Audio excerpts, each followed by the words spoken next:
Reconciliation bill is there's so much Democratic fraud to talk about in this kind of a bill. So let's welcome back to the show Senator Marsha Blackburn of the great state of Tennessee. Senator Blackburn, as always, ma'am, you know, let's talk about this skinny bill, and we were talking to Tommy Tuberville about this. But, you know, your points on the California fraud and Minnesota fraud, there's New York fraud, there's Medicaid fraud, there's hospice fraud, there's unbelievable fraud running through the entire federal government. I mean, the GAO got up to $550 billion. Doge with Elon Musk had a number that was the same thing. This got come out. We got to talk about this. GOP's got to raise this in the midterm elections, but a little skinny bill's not going to do it.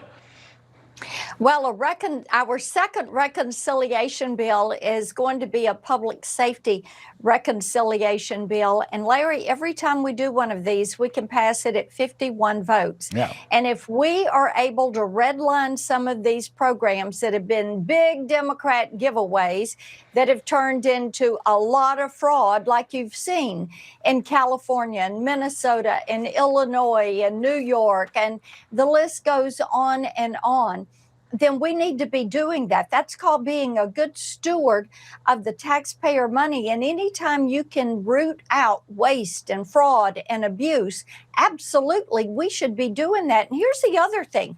You know, Vice President Vance has already targeted $6 billion worth of fraud, but over a 10-year budget window, that is a $60 billion savings.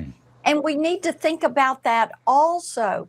It is imperative that we root this out with technology, with quantum systems, with artificial intelligence. We can more clearly and definitively target the fraud and the waste and get rid of it. It'd be a great thing to downsize the size of the federal government. And I will say for our states, absolutely the same thing. Whether it's a state government or a local government, we need to utilize technology, target this fraud, target the waste, get rid of it so that government works more efficiently and more effectively for the hardworking taxpayer that is toting the note on every bit of this. Well, for sure. I mean, I think it's also possible that a lot of this fraud can be used as offsets. I mean, look, the Pentagon needs a supplemental.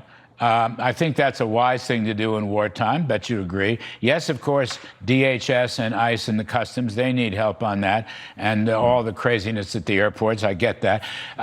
Maybe a Save America bill without all the bells and whistles could get through for voter ID. That needs to be financed. I believe the parliamentarian would be reasonable on things. And you've got this big fraud piece to finance all this stuff. How about some tax cuts? That's right. At a very minimum, you don't want to you don't want to tax inflation. You know, let's just tax the real gain. Let's not. Let's have some inflation index on capital gains, things like that. This is great GOP talking points, but a little skinny bill's not going to have much talking. Well, you know, I wanted 3 reconciliation bills because we have the window to do 3 reconciliation bills. So let's buckle down. Let's get this second one done. I've got the Fraud Accountability Act that pertains to those people that have illegally entered the country or are on visas, permanent residents. If they defraud local, state, or federal government or U.S. citizens, that is going to trigger a deportation on them. When it comes to Save America, let's require or incentivize states to run their voter rolls against DHS records that tell us who is in the country illegally, who is on a visa, who is on permanent resident status, and make certain those individuals are not registered to vote.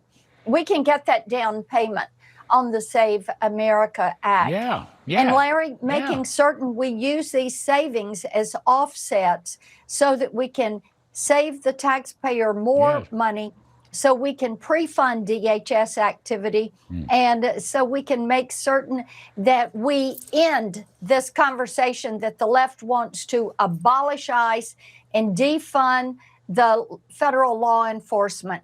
We need to take that off the table and show them we are going to take care of our men and women in law enforcement. We're going to be sure that border remains closed, and we're going to be certain ICE has what they need to deport illegal aliens. And the military supplemental. You got it. too. Funding the military, and there again, do it through reconciliation. All right. Well, we'll see how this thing goes, but I think you got to sell something. Got to take the offense. Senator Marsha Blackburn, thanks, man. Appreciate it. I'll be right back with my last word.